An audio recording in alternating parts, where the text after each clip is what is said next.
All right, it's 11:30. Get our meeting underway. Welcome everybody to my March Lunch and Learn. Happy St. Patrick's Day. I hope no one's gotten pinched today. And I am Sarah Jacobs with the Allen County Department of Health. If you see somebody trying to come into the meeting and they need any kind of approval, go ahead and do that if I'm in the middle of this slide deck. But here we go. So our agenda for today is any updates from the ACDOH or IDOH. We'll take a look at the restroom reader. I've decided to center in on National Nutrition Awareness Month for March. We'll look at some resources I've put together and a little bit on daylight saving and heart health. I've got some guest speakers today for you. Gina Dundon from the Fort Wayne Community Schools Health and Wellness. Got Cindy Hunt and Cameron Rule. Is it Rule? Did I say that right? Okay. From Johnny May Farm. Okay, let's keep on trucking. Okay, no updates from IDOH, but as far as Allen County Department of Health, I checked in with our infectious disease case management supervisor, Laura Weaver, this morning, and she just wanted to let all the nurses know that we're still at the tail end of respiratory season. Spreading continues from things that she's heard. Just keep vigilance and keep your vaccine preventables in mind. Keep cleaning, encourage the hand washing, do all that you can with that. And as far as the national measles outbreak, it has left North Carolina. It's heading west, but it's still ongoing.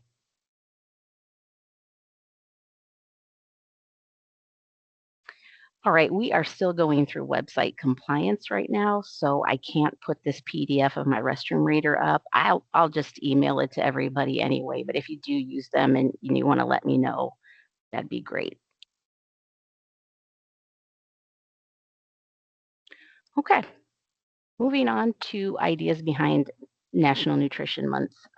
I went all over and tried to find some resources you could pass on to teachers or some that you could use on your own. Just a reminder that SNAP can be used to buy seeds and plants that produce food. So if there's anybody you can let know about that, that's encouraging. There is a classroom grant for herb gardens out there. That's through the Herb Society of America. This is called a SAML grant that I saw. Whether this is a small garden or a big garden, they have the ability to apply for something for that. I will have all these websites and links on a list for you like I did last month. I'll email those out too. Okay, this is the one I thought that was the most fruitful, no pun intended. The American Heart Association has all these resources on their site. They had things from lists of plants and when to get them in the ground, how to take care of them, to creative activities for kids, creating plants, all kinds of tips, tricks, things like that. They have this thing called the Teaching Gardens, and you'll have to join their network, but any families facing these challenges to eat healthy, they had all of this on there. It was a wealth of knowledge. I thought this one was the best one that I found out of all of them. Who doesn't love a salad bar? I love a great salad bar. There's a Salad Bars to Schools grant out there brought to you by the Chef Ann Foundation and the Whole Kids Foundation. They partner up to make it possible to get salad bars in schools. I remember those were in schools when I was in school, but I think they've gone to the wayside. And you can just kind of pick up a little salad for your tray. But I love a salad bar, and this seemed like a really cool idea, something you might want to look into.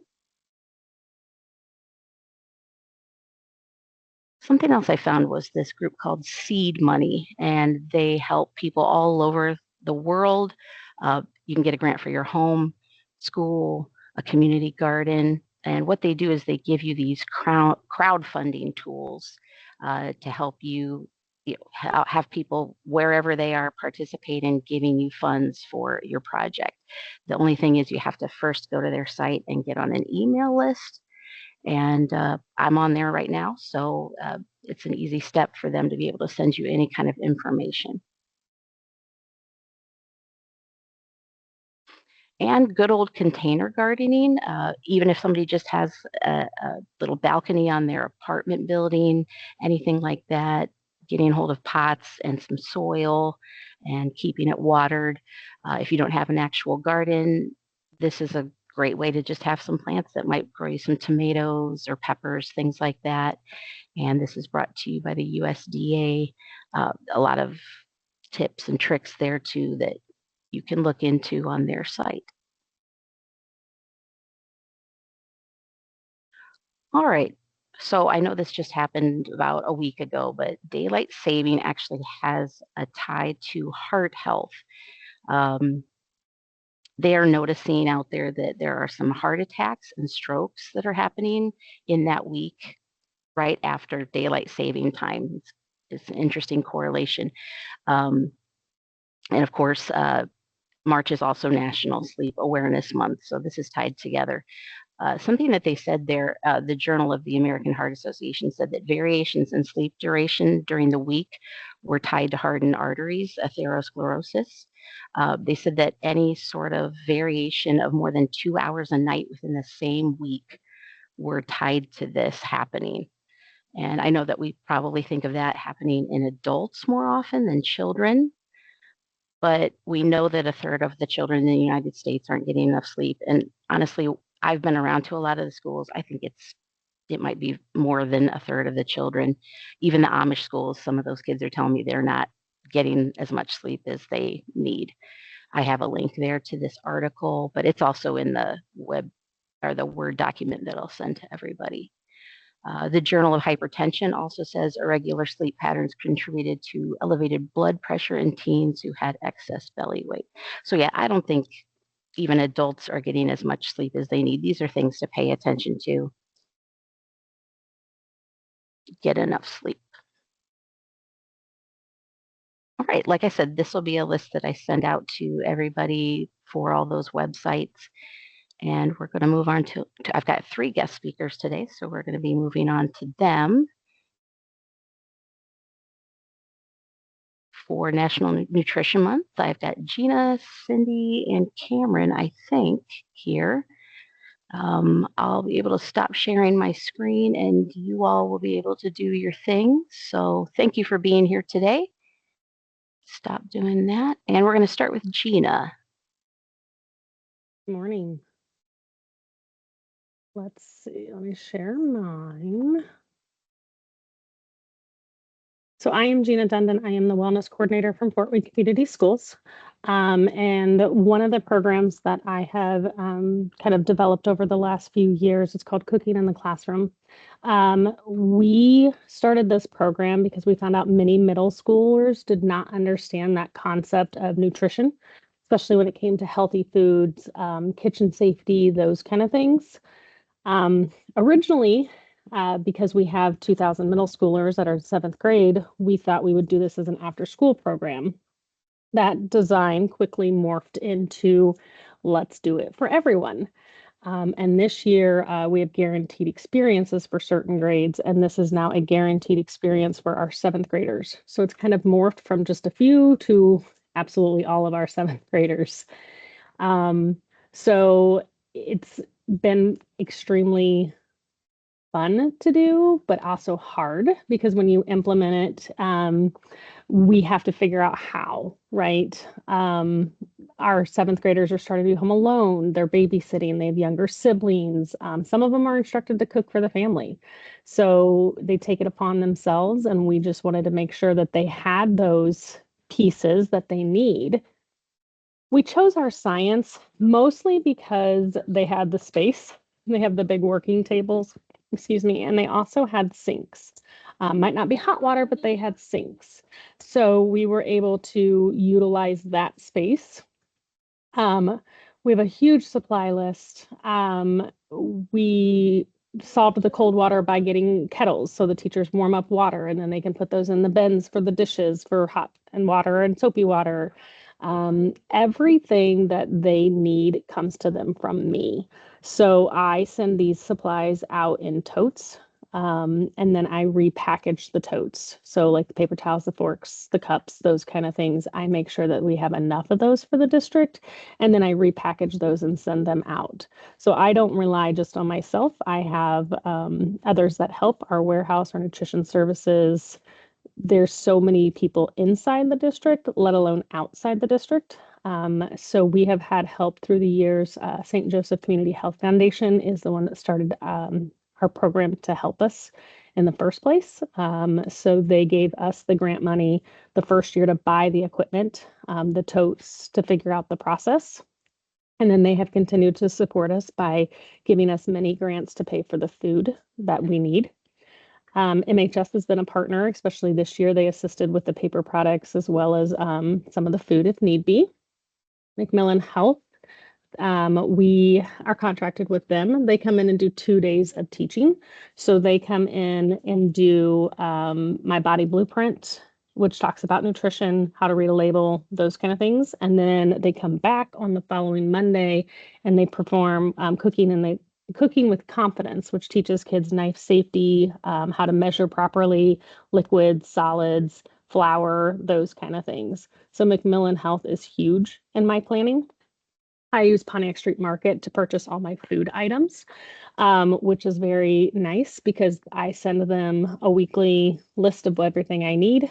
My nutrition services picks it up on Friday and then they deliver it to all the buildings early Monday morning.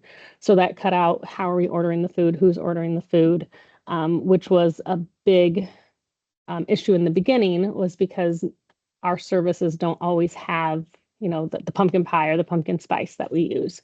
And then I also have been utilizing the Parkview Wellbeing team. They come in and they help. So essentially, what I'm trying to do is teach these kids a kitchen safety. Not always the easiest thing. So I have partnerships through volunteers. I get people for the teachers so that they're not the only set of hands. I use FWCS people. I use community partners. It just really depends on who's available and who has time during the day to do that. So Macmillan comes in for 2 days, the Friday and the following Monday, and then our children get to cook. These are some of the recipes that they put together. So they make an Audrey salad. So they get all of these supplies, whether it be the kitchen supplies or the food supplies, and then the teacher breaks the classroom up however she seems or he seems, worthy. So we might have a couple kids cutting the red pepper, the onion, the Granny Smith apples, the cucumbers, however they want to run their classroom. I don't give them the know-how on doing that. I let them have that themselves. Our second day is veggie quesadilla. So we typically do that on Wednesdays. The kids are using either a griddle or a skillet. So some of them have not really used anything hot. Thursdays, we do pumpkin pancakes. So they mix it from scratch. They take the time, they have to measure it, it has to be right. And then they get to make those. Now, everything they make, they get to try. I will tell you the salad, a lot of kids are like, no thanks. But then they try and they're like, that was actually pretty good. You mean I don't have to put ranch on everything? So that one's been a big surprise. And then our last day, we allow them to do smoothies. So they get a couple blenders and frozen fruits, and then spinach in one of them. And then they're able to try how a smoothie could also help them get those fruits that sometimes they don't get in their diet. So it just kind of gives them the perspective of, doing things in a quick setting. And our teachers get to see them in a new light too. So this is the 4th year we have ran it. I only have 1 week left, which is next week. But we've really been able to see a lot of growth in our kids through this program.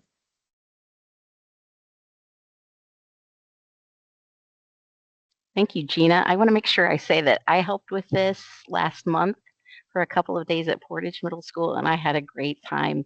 And those kids were so excited. They would come up to me and say, "What can I do? Can I do this? Can I?" They were requesting to do the apple, or so we made the salad. I was there a salad day and a quesadilla day, and the participation was out of control. It was just like everybody was excited to do it. It surprised me, and they also were excited to try it and pass it out to the teachers in the building. and share in the goodness. So I was really tickled by that. So thank you I'll Yeah. be back next week helping with that too. And thank you for By having the me. by the end of the week, the kids are like, "Well, what are we doing today? What are we doing today?" And then you have the eighth graders coming in going, "Can I have a smoothie on Friday? Can I?" So it's fun to have that back and forth as well. And we've also been able to tap into our culinary high school students and utilize them in the middle schools too. So it's not just, our middle school kids. So it's been a lot of fun. Yeah. All right. Kudos. Thank you so much. I am not seeing Cindy in here. So we will just move on to I'm Cameron. here. Take it away. Cam? Oh, are Cindy's you? here. Oh, okay. Yes. Excellent. All right. Take it away, Cindy. Thank you. I'm Cindy Hunt, and I work with Purdue Extension in Allen County in the Nutrition Education Department. And I typically go to elementary schools, but we do have programs for middle schools. I just haven't been teaching them. Um, but we have a program called Catch. Catch is about physical activity. So the kids get up and moving their body, and I tell them about their heart rate. So we need to get the heart rate up for that. And then we have nutrition education. We talk a lot about the salt, saturated fat, and sugar, and how that affects our body if we have too much of it. So I tell them what saturated fat is, being the solid fat instead of the liquid fat. Um, it's an interactive program that is free for the schools, so it doesn't cost the schools anything. We also talk a lot about screen time. I did that today in some third grade classes, and kids love to be in front of their screens, but it's so important that they try to do things that are not screen related to help. We also have a program that coincided with Catch. So it brings in plants. So we talk about plants and the parts of the plants that we eat and different things about plants. So that's been fun. The kids have been really liking that. Um, so the kids are up and moving with this program. It is 6 to 8 weeks. Because of the plants, we went 8 weeks, but typically it's been 6. And for me, I've been staying about the third grade, but I can go from third to fifth with this catch program. Then the teen cuisine is 6th through 8th grade, and it's very similar to what Gina was talking about. We do talk about knife skills and cooking techniques. They are the ones that are cooking. We also explain different cooking products, so what a spatula is or what a whisk is, those types of things. Um, Again, it talks about the nutrition, physical activity portion, screen time, label reading, um, food safety is huge with the teen cuisine. I do have that with Catch, but just not as to the extent as in the teen cuisine. I don't know if I missed anything. Does anyone have any questions?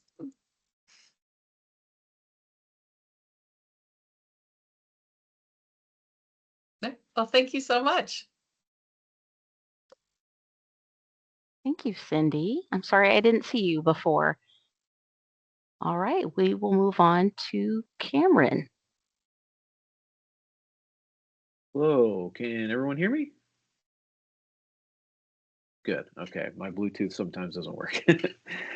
So I am a program assistant at Purdue Extension Allen County. I work with Cynthia. Hello, Cynthia. um, my like self title is the urban farm manager at Johnny May Farms. So Johnny May used to be like a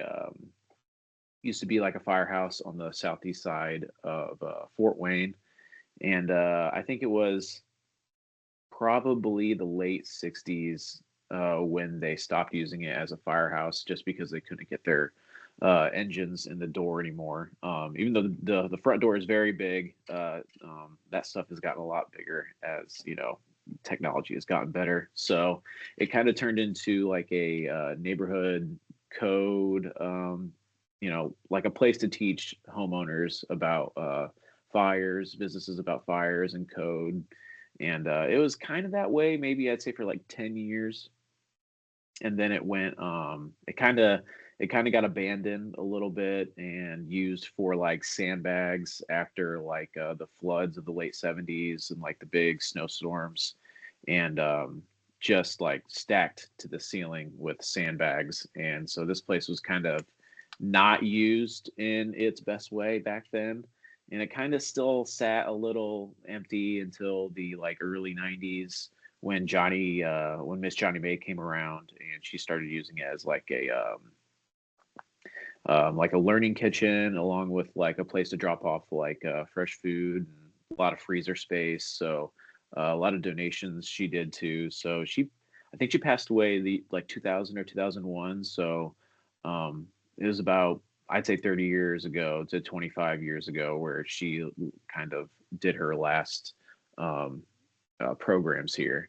And then it sat empty again for probably about 15 more years until the city and Purdue came along to spruce up the space. So we have this great shared kitchen that we use every week for plant pick and plate. And then we have like a little education room in the back. And then behind the firehouse, we have almost, I think it's like zero point 0.9 of an acre. So a little under an acre of growing space. So we have like 30 rows of growing. Let me bring up all the stuff that we grow.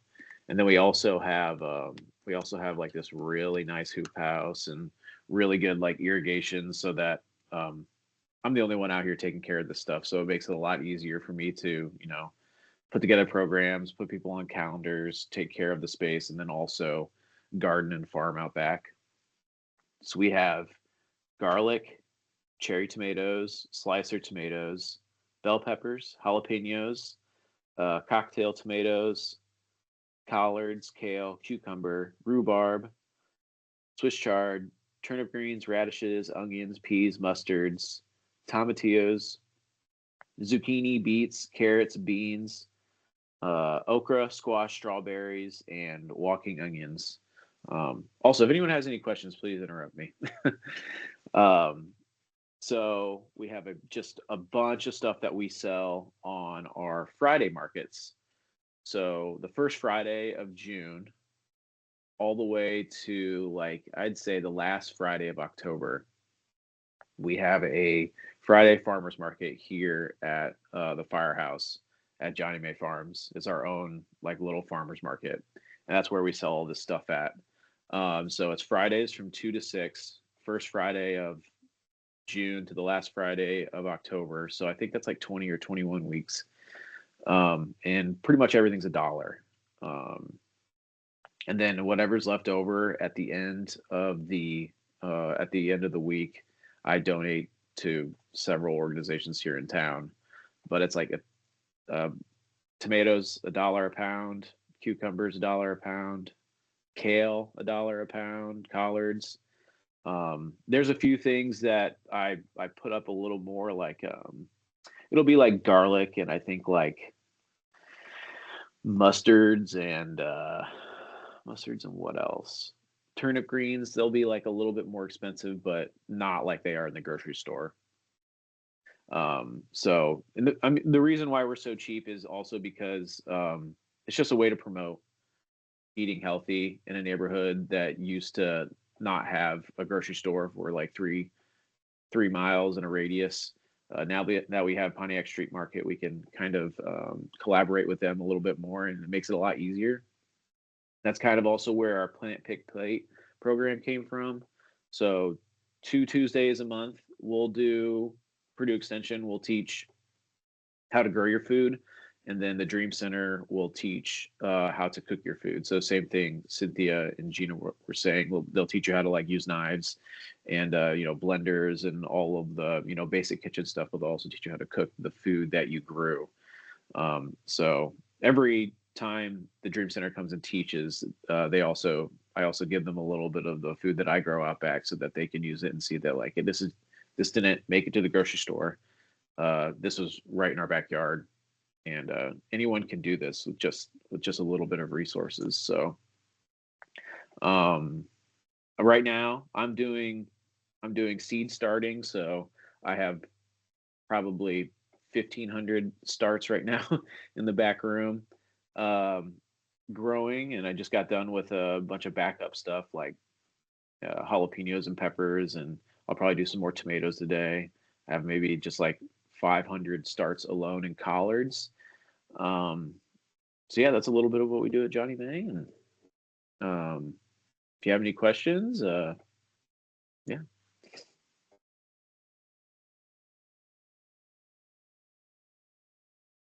Thank you. What are walking onions?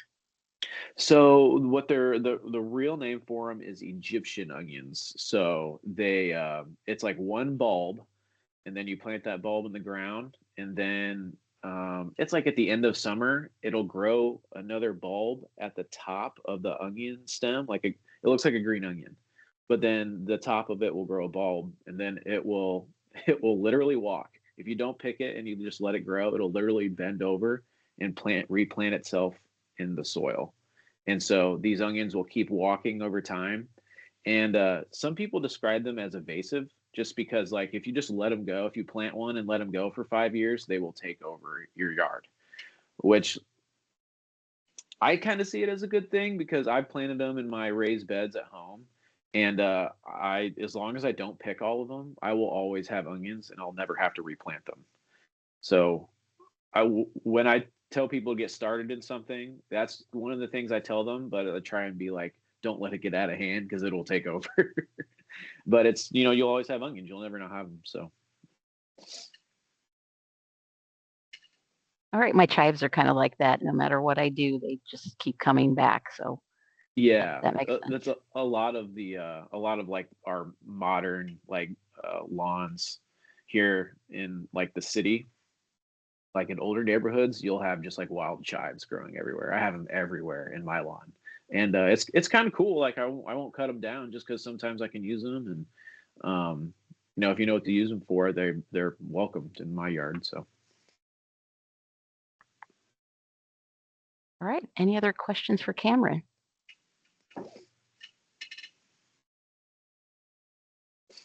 Okay. Well, thank you, speakers, for talking to us today, and everybody who joined the meeting. We're going to get a few minutes back, and if there's nothing else, you have a great day, and see you later. Thank you. I appreciate it. Thank you.